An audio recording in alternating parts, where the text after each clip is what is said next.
Thank you. So, a conversation about stewardship issues. I'm going to, oh man, this is making me dizzy. Okay, so, myth and truth. First myth, young adults have no money. Okay? MarketResearch.com reports that young adults, persons in their 20s, this is 2008, 20s and 30s, have up to $1.8 trillion in spending power. All right? So they're going to tell you I have no money. To an extent, that's true, especially in the D.C. area, because a lot of their money is going to, thank you, rent, etc. And they're working on the Hill or wherever, or nonprofit organizations, etc., and they're not making money to keep up with all of this. But the reality is, even when you push young adults who are on a very limited income, Lutheran young adults, they spend a lot of money on primarily themselves. It's an amazing amount. The argument by MarketResearch.com is they control $1.8 trillion annually in spending power as of 2008. They're arguing, even with the 2009 and 2010 economy, that it's over $2 trillion at this point, just by their sheer numbers. Okay? So, myth number one, young adults have no money. The truth is they've got lots of money. They may not think they do, but they do. Myth number two, please. Does that take into account the problems a lot of recent college graduates and high school graduates Good point. Good point. Does it take into account the problems a lot of recent college graduates are having in getting work, period? No, because it's too new. It hasn't shown up on the research yet. What's really interesting is, however, when they say, oh, I'm really poor, or I don't have any jobs available, when they say a job, what are they expecting fresh out of college in terms of a job? Executive job that pays what? Easily six figures. They really are, okay, by and large. What they're expecting, and this is what's fascinating, MarketResearch.com says 20-somethings fresh out of college with a BS or a BA, they expect to enter earning power at the level of their parents. They really do. Why? Because that's what they're used to. And MarketResearch.com says they have never known anything else, and their parents never told them that when they graduated from college, if they did what? They rode the bus, they didn't have a car, or their car was 10 years old, or they lived in an apartment with another couple, etc. Those stories have not been passed on. They don't know. They think that their folks got a BA or a BS and then bought this large house with 4 bedrooms and 5 baths and stuff in the suburbs and had cars, and they just think that. Because the stories have not been passed on about how they lived when their folks first got out of school and got married or whatever it is. Please.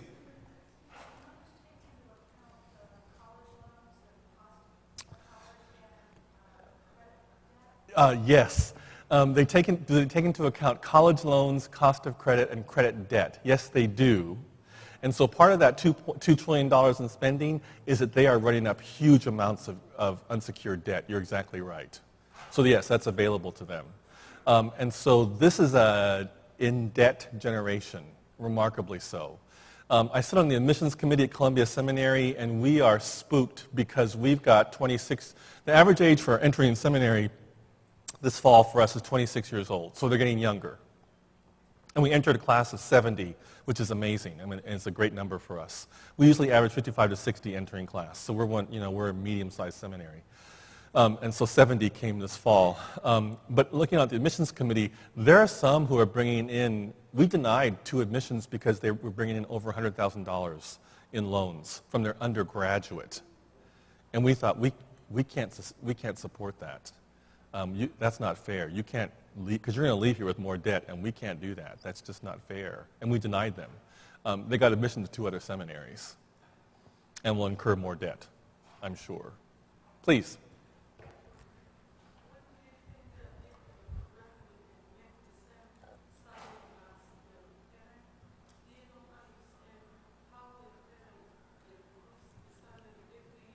Yes.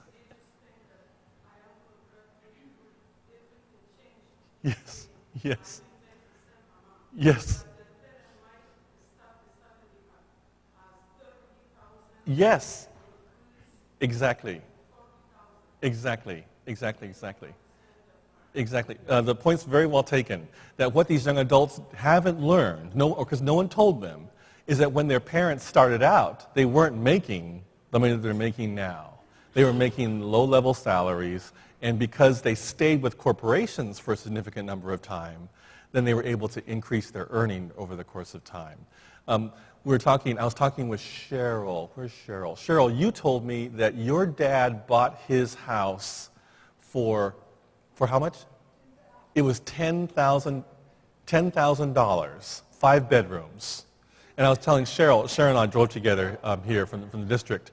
And yeah, we laugh. My folks bought their house in Seattle in 70, what? We moved there when I was 11. So 74, and they paid $16,000 for their house. I just bought a hybrid, Honda Civic hybrid that was 22. And my dad said, "That's more than our house cost." And I'm thinking, that's not funny. And now the house, if they want to sell it, they're in an amazing neighborhood in Seattle. It's being valued at close to $375,000. Someone will come in, tear the house down, and do what? And build a brand new house. Because the Seattle economy is not as bad as the economy in the rest of the country. It never has slowed down. It's kind of amazing. Myth number 2, young adults will not give. There appears to be a rising altruism among these young adults. The challenge is to appeal to this altruism. Okay? They will give, and they are giving, which is fascinating. The challenge for you and for me is to appeal to this altruism. How we do that is a strategy question. All right? Myth number 3, young adults will not give to the church the truth. While their parents and grandparents gave to the church as an institution regularly pledging, these young adults will give to the church only when the cause is specific and clear, and giving will make a difference. So they will give, they've got money, they will give to the church, but they're not going to give in the same pattern as their parents and grandparents, which is pledging a set amount, doing a pledge card, coming up, putting the pledge card on the plate, and every month turning money in to the congregation no matter what happens. You get that, right? Okay?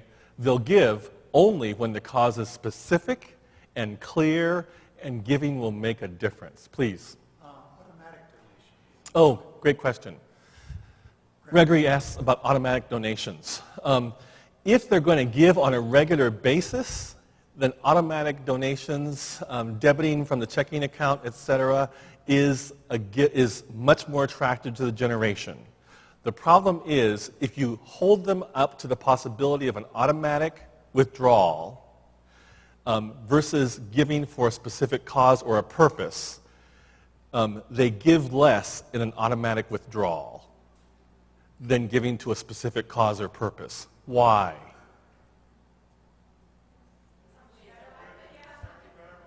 Something better might come along. This is the postponing stuff. True. What else? We don't trust institutions. That's exactly right. And? They don't see the end result. And they're also, this is very pragmatic, preservation. They're also afraid, okay, what's the least amount I'm going to have in my checking account? Because this is really embarrassing if the church finds out that they're trying to pull out $60 from my account every month and it's not available.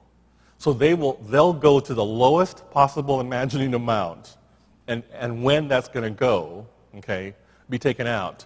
So that's why if you do automatic withdrawals, they'll do it, but it'll be less than if you offer an opportunity to give at a specific time for a specific purpose and a specific cause. More congregations that I know who are pulling on young adult money are doing both. You provide automatic withdrawal, etc., and then you also name particular causes. And money will come at that point. I think we have a problem there because a lot of these young people they use not to pay with cash. Exactly. And the church is very cash oriented. Yes. Or check. And they don't do checks. Exactly. Especially Bermudan checks, yes.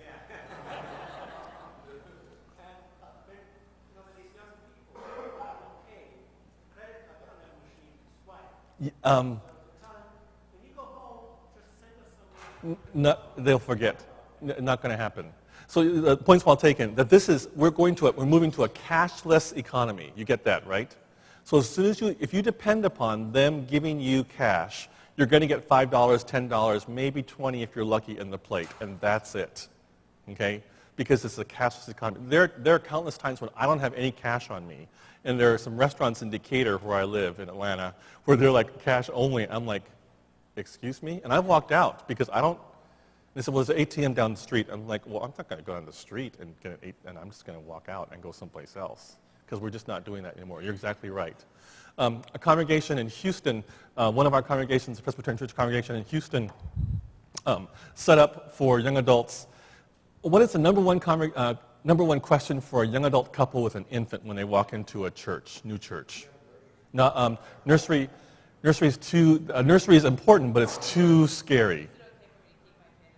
That's an important question. Is it okay for me to keep my kid in the sanctuary? Is an important question. They know in the next hour they're going to have to find a bathroom. Number one question, the young adult couple with an infant walks into a church, they're asking, where's your bathroom?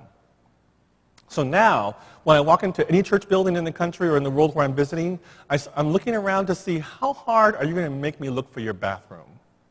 I just want to see, are there any signs anywhere saying bathrooms this way? And if I get to the bathroom, will there be in the bathroom for me and for my infant daughter that's clean? Okay? Then I'm thinking, oh, cool, this congregation anticipates my being here. All right? It's this whole tribal, et cetera, all that kind of stuff, immigrant. If you have to ask for our bathrooms, you don't belong here, obviously, kind of thing. I mean, all this stuff makes a difference in terms of belonging. This congregation in Houston, they set up this amazing nursery, okay? And they asked people they did background checks and they posted those, the whole thing. Young adult couples with an infant often will not leave a child in a nursery of people they don't know and they can't see any FBI background checks posted. They just won't because they're not stupid. And this is their baby and they're not going to trust this to anybody, okay? And so this congregation in Houston, about 180 members, they set up this amazing nursery. They hired this person, and they were losing money every single month. Without saying anything, they bought in one of these machines, posted it next to the outside door, entrance to the nursery, where you swipe, punch in your PIN, and it gives you a receipt, etc. They just posted it, and they said it was a mistake on their part because they were going to do this big, huge interpretive plan about this is why this is here, and it costs us money to hire these people, and we don't have that much money, and we're struggling to make ends meet, etc. The pastor told me the committee that was responsible for that, for the interpretation, was behind the committee that did the installation. So they installed it almost 5 Sundays before they even began the interpretive process. By the 4th Sunday, it was paying for itself. Nobody said anything. There were no little signs saying, please swipe your card here. Parents were walking up, seeing this unit. And what did they do? Swipe, rip, and they go out. He said, we were paying for it in the 4th. I said, did you do interpretive mode? And he goes, no, we didn't. It just sits there now and pays for itself. He said, it's actually now a source of income for the congregation. And I said, we have to talk about that. He says, okay, fine. But still, okay? So you're exactly right. This is a cashless generation. They expect this. So they see a machine. They have no problem doing that, and they swipe. It's not a problem. It's not an issue. The questions that have